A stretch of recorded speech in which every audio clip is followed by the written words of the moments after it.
I have a complicated love-hate relationship with sleep.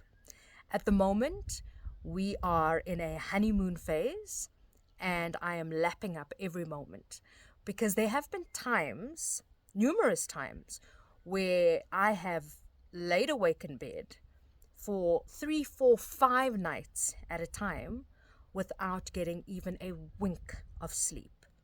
And not only has it been debilitating physically, mentally, and emotionally, but it's resulted in a fanatical drive to ensure that I am putting in place all mitigating factors through sleep rituals and other, and chasing this ever moving target without really consulting myself around what the periphery factors are that are leading to the sleep imbalance in the first place.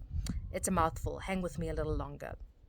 So, I would develop these incredibly elaborate sleep rituals and throughout the day be consumed with all the different things I was going to do in order to get a good night's rest.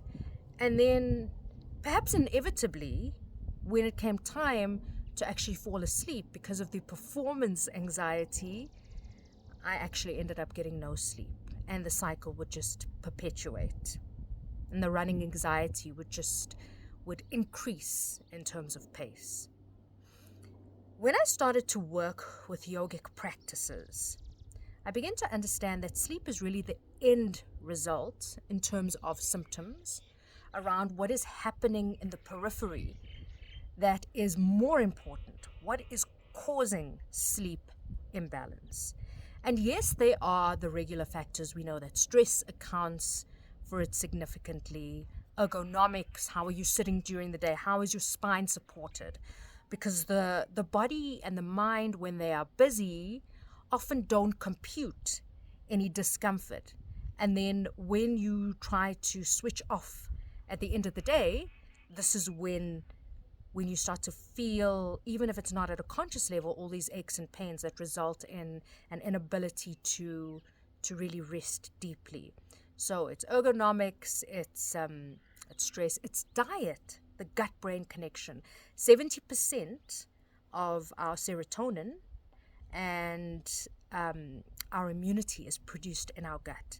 So if you are not eating properly, say, for example, you're eating hyperstimulating food, lots of sugars or highly caffeinated drinks before you go to bed, it is definitely going to impact the feedback loop between gut and brain and going to impact your overall ability to, again, decompress the mind so that you can fall asleep.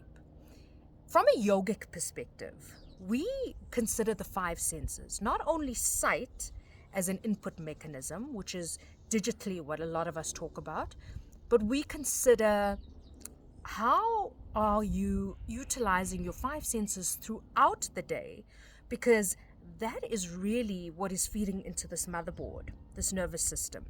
And so if there is hyperstimulation of the five senses, it would make sense then that the nervous system is not able to rest.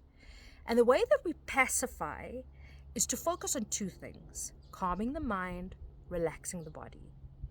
Even when we meditate, one of the reasons people struggle to meditate is because they go straight into the meditative process in the state of psyche that they're in without first calming the mind, relaxing the body. Once you calm the mind and relax the body, and there is a tangible decompression, you're then able to drift into sleep. There's also so many other things to talk about in terms of the different types of sleep imbalances. Those imbalances related to degenerative discordance, inflammatory discordance, metabolic discordance. So this is just some food for thought to get us started. I am going to record a part 2 of this video, and the part 2 is really going to be around now an integration of the technique of calming the mind, relaxing the body,